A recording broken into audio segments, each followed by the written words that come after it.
The winter sun was beginning to set. Golden light streamed through the large windows of Paris's most exclusive restaurant. At the door, Ibrahim Traoré waited calmly.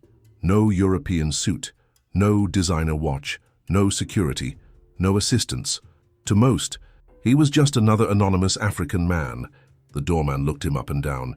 "Sir, this is a private establishment. You need an invitation or a reservation." The voice was polite but distant. Ibrahim smiled gently. "I have a reservation. Ibrahim Traoré." The doorman hesitated. The name sounded familiar, but not like the usual names of the Parisian elite. He glanced quickly at the receptionist. She checked her tablet. "Ibrahim Traoré." A pause. The reservation existed. A table for one. This way. As Ibrahim entered, an elegant French couple exchanged glances and discreet, disdainful smiles. "There's always someone trying to show off," the woman whispered. "Thinks money buys prestige," replied the husband. Ibrahim heard them. He didn't react. His calm eyes scanned the dining room. He already knew that kind of judgment. It wasn't new to him. A waitress approached. Clara, young, impeccably, dressed flawless makeup. "Good afternoon, may I offer you today's menu?" The voice was polite but automatic. "I'd prefer the full menu, please." Clara hesitated. In her experience, customers like him accepted limitations without question. "Of course, sir. I'll be right back." She walked away. At the counter, she whispered something to another waiter. Both smiled discreetly. "He'll probably order the most expensive wine just to impress," the waiter said. "They always do," Clara replied. The table assigned to Ibrahim Traoré was near the kitchen, far from the panoramic windows, far from the area where the most important guests were always seated. The corner reserved for the tolerated, not the celebrated. Clara returned, but she didn't bring the full menu. She handed over a reduced version, Menu Sélection du Jour, intended for those who, in the restaurant's view, wouldn't pay for the most expensive dishes. She placed the menu on the table without meeting Ibrahim's eyes. "Sir, here's our daily menu." The gesture was quick, almost as if she were tossing the menu. Ibrahim calmly reviewed the options. No exclusive dishes, no wines listed. He closed the menu serenely. "I prefer the full menu as I requested." Clara hesitated. She hadn't expected resistance. Behind the counter, two waiters exchanged quick smiles.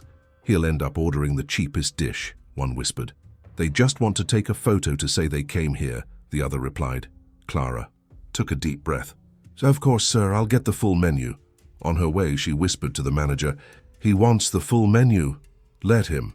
He'll see the prices soon and give up," the manager replied. The surrounding tables were occupied by businessmen, influencers and socialites. Designer clothes, gold watches, bags with giant logos. Ibrahim was the only one not playing that game. But the game wasn't new to him. He simply chose not to play. Clara returned with the full menu. She placed it on the table more carefully. "Would you like something from the wine list, sir?" The tone carried a subtle challenge, as if expecting the customer to decline, admitting he didn't belong at that level. "Yes, I'd like to see the wine list." Clara nodded and turned away. She didn't hide a slight sigh of impatience.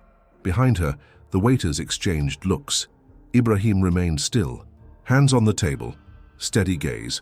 Clara brought the wine list, but it wasn't the full list. It was a reduced selection. The most prestigious labels were missing. Ibrahim calmly scanned the options.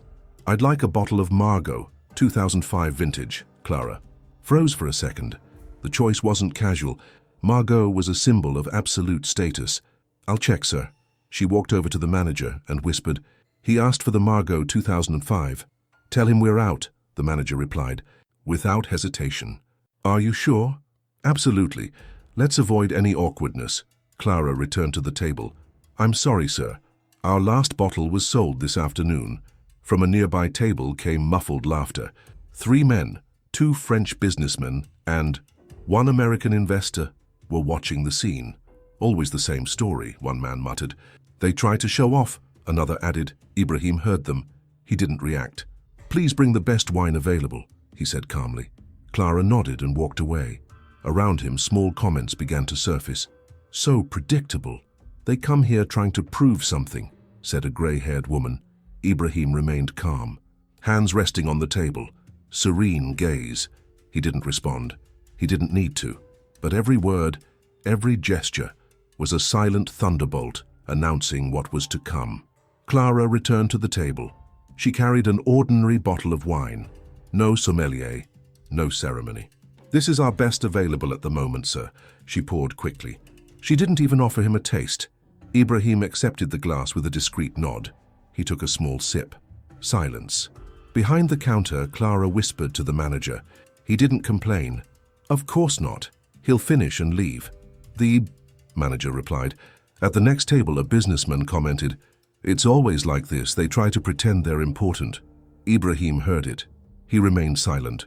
The humiliation was now public. Clara approached again, this time without a smile.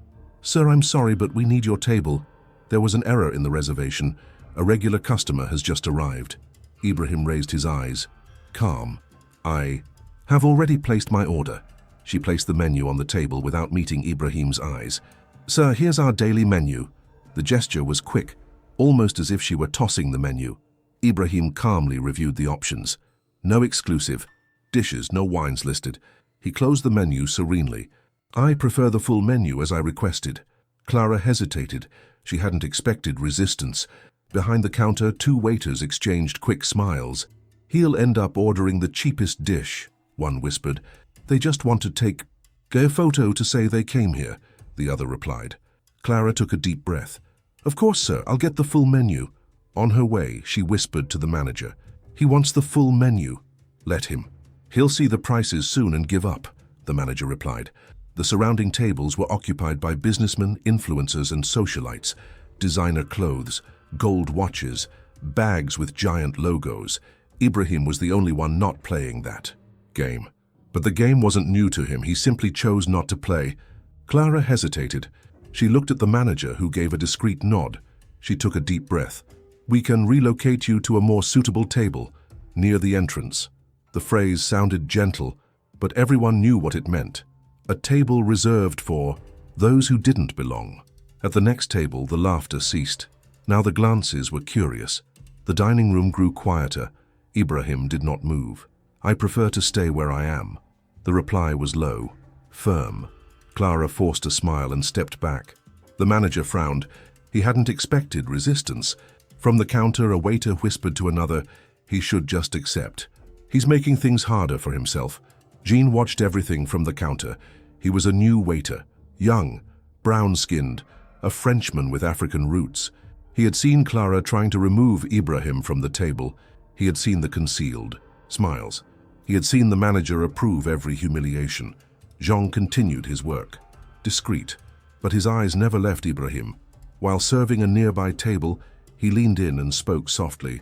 "Sir, I know who you are." Ibrahim looked up. He said nothing. "This isn't right. I ask that you be patient." Ibrahim gave a slight nod. Jean returned to the counter. He didn't draw attention, but he decided he wouldn't just stand by. Jean went to the service area. He called the assistant maitre d', an older employee, respected but known for avoiding conflicts. "They're moving the gentleman from his table without justification," Jean said quietly. "It's the restaurant's policy," the maitre replied. "Don't get involved." Jean pressed his lips together. He didn't argue.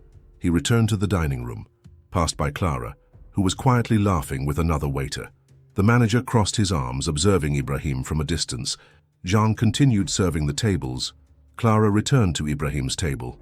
"Sir, I insist you accept moving. Our regular client is waiting." The dining room fell silent. Some customers stopped eating. Others pretended not to notice. Ibrahim remained seated. "I've already said, I prefer to stay where I am." Clara pursed her lips. She looked at the manager. The manager approached. "Sir, this table is no longer available. Please cooperate."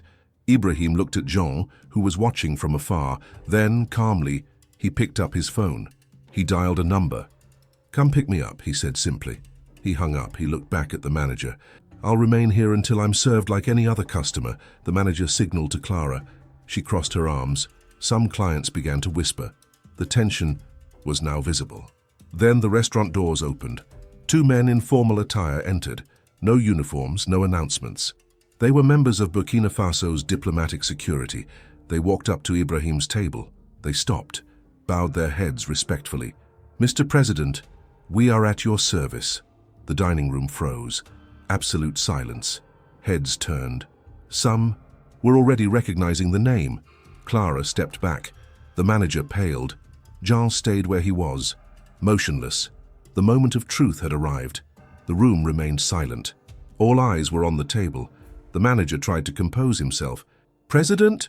The word came out almost as a whisper. Ibrahim stood up. He looked calmly at Clara, then at the manager. "Ibrahim Traoré, President of Burkina Faso." The words were few, but the impact was like a contained thunderclap. The businessmen who had laughed earlier now lowered their eyes. The elegant lady who had made comments before clutched her purse in her lap. Clara stepped back. The color had drained from her face. I didn't know," she murmured. Ibrahim didn't respond. He simply looked at Jean and nodded in acknowledgement. The two security men stood still, awaiting orders. Ibrahim remained standing. All eyes in the room were fixed on him. Clara tried to speak. "Sir, it was a mistake. He raised a hand. The gesture alone silenced her. "I don't want apologies. I want everyone to listen." His voice was firm, impossible to ignore. "Today you didn't just disrespect one man, you disrespected millions. Those who every day are judged by the clothes they wear or the color of their skin. Those who walk into places like this and are treated as if they don't exist." The manager lowered his head. Clara trembled. Ibrahim continued. "This is not an isolated case. It's the culture of status first, character later, where the price of a watch matters more than dignity." The silence in the room was complete. "I could demand punishments, but I'm not here to destroy. I'm here to teach." He looked directly at the manager and Clara. "When you judge someone without knowing their story, you judge yourselves. The shame is not mine. It belongs to those who have not learned to see beyond appearances." He turned to Jean. "And to those who recognize injustice and remain dignified, you will always have my respect." Jean nodded, moved but speechless. Ibrahim took a deep breath. "Remember this, silence does not always mean less power." The manager tried to speak, his voice failed. "Mr. President, we can fix this. It was a mistake in judgment." Before he could finish, one of the security men stepped forward. "We've already informed the local authorities. The discrimination committed today will be investigated. There will be a formal inquiry." The manager turned pale. Clara brought a hand to her mouth.